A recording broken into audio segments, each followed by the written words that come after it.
Hey everybody, this is Josh from CollectionDX.com here with another weird Raideen obscure thing review. These are canteens, water bottles.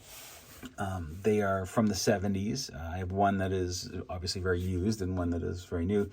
They appear to be the same company, but I feel like this one was in the 70s and maybe this one was in the 80s. I'm not entirely sure, but let's look at this one first. So it says Raideen on the top there, Brave Raideen, or Yusha Raideen. And it's got a nice sort of metallic finish to it with some really gorgeous graphics. And on the back here it says Nippon Suito, and it's basically Japanese water bottle. But I think that's the name of the company. And they, if you look up Nippon Suito, you'll see a bunch of like army canteens and camping canteens, and that's what that is. But the interesting thing is this right here. So this is the kid's name, and this kid was in the first grade, and I think if I read this right, his name is Kawarasaki Shigeki. Oh, so Shigeki was the kid's name, last name first. And that's all. They have this vinyl kind of strap, but on the strap is also a tag. This thing is very old, but there's his name again. And in first year is what that says. First year, and that's his name. So I wonder where he is today. He could have put his phone number on the back, if you know. It has a little zipper that you could take the actual plastic thing out and throw it in the dishwasher or wash it. It doesn't smell funky. It's good, it's fine. So that was one that was actually used by a kid, which is, how cool is that, right? Just great graphics on that. Oh, I love this character so much.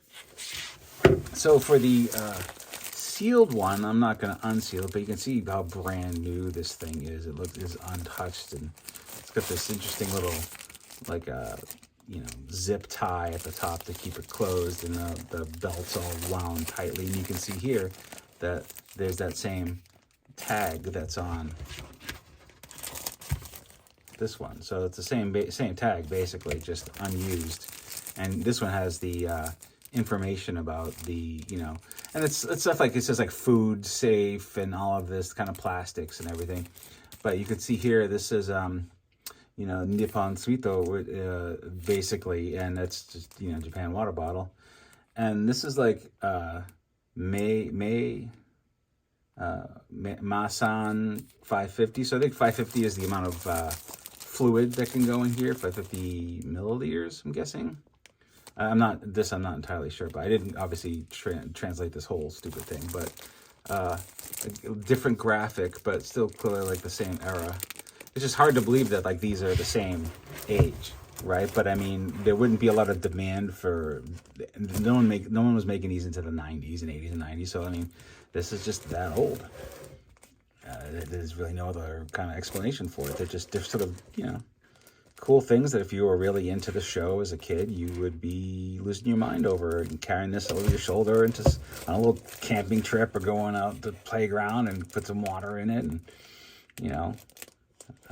I don't know, man. I love this sort of stuff that just sort of gives you a different insight into the culture of being a kid in the 70s in Japan, right? Because it wasn't just toys. There was a whole, like now you go into Target and there's Pokemon stuff, but there's Pokemon backpacks and sandals and shirts and belts and all this. Well, they had all that back then too.